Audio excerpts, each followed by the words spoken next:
those who are unfair to me, God will do justice to me. It's the biggest mystery in Indian politics, and there's only one man who knows all the answers. His name, Amar Singh, and for so long, he's been absolutely quiet. This is his first interview after coming out of jail on bail and after his release from hospital. Thank you very much, Mr. Amar Singh, for speaking to Headlines today. It's been a very tough period for you, probably the toughest period of your life. How's your health now?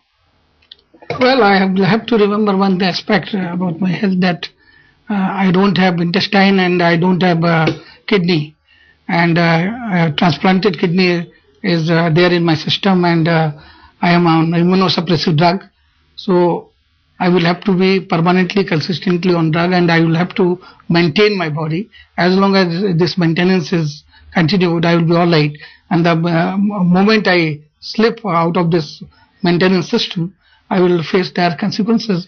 And during my first appearance in the trial court, I humbly requested and stated my plea to Honorable Justice. I'm thankful for the jail and as well as for bail from the judiciary. That is my destiny. It was destined, so it happened. I don't have any grudges for anybody. But so far as my health is concerned, I will have to be careful of my life. But it's quite a change in lifestyle for you. From being in the swankiest 5-star hotels to living in a 7-star atmosphere to being in jail at Tihar Jail in the midst of all the other prisoners and convicts. I don't think I have come from a humble background. I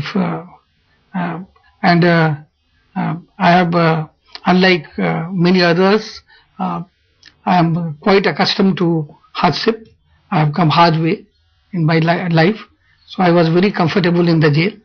As comfortable as I am outside jail, and I very fondly remember Mr. Gautam Doshi of Reliance, and Mr. Goenka, and Mr. Surinder Pipriya. All those inmates were there, and I think that Gautam Bhai is God's good man, and even the DB Realty's Mr. Goenka is a fine gentleman. They were all giving me company, and we were chatting throughout, and Mr. Kobad Gandhi, the well-known activist, Naxalite, I had an opportunity to interact with him, and I think even those 6-7 nights spent in jail was quite an opportunity.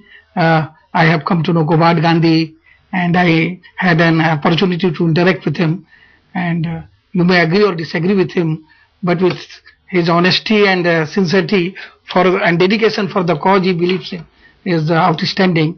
And Gautam Bhai, I knew him as a professional, and I had an interaction with him, and it was very amazing to see the cool with which he handled the entire situation and hardship. But did it give an opportunity for you to reflect on life and how you ended up there? There was a time when you were making governments, bringing them down, when every industrialist in the country was running around you, all the film stars, the actresses were hanging around you, and now you're isolated all by yourself in the wilderness. Absolutely wrong, because Sanjay Dutt came twice, Mr. Bachchan came during the period of interim bail, Fardeen Khan came.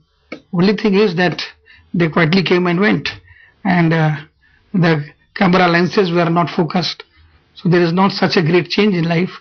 And this is true that there are certain people, one of the doctors who used to look after me, nephrologist, Dr. Ramesh Kumar, he refused to take my call. He said, no, Mr. Amar Singh, from now onwards, he is also physician of Atal Bihari Vajpayee. I'm sorry, I will not be able to look after you. That experience is also there, but that experience is very rare. Most of the people were very kind and sympathetic. And one thing you must remember, Mr. Kanwal, that I was not charged for raping anyone, murdering anyone, or for some major economic mishap which I have created in the country. And the charge was also very funny, that I saved Manmohan Singh government, and I have facilitated the nuclear deal. And for that I have paid money, and there is circumstantial evidence. There is no solid concrete evidence. There is no audio, there is no video. But even then I was charge sheeted and I was sent to jail. Fine.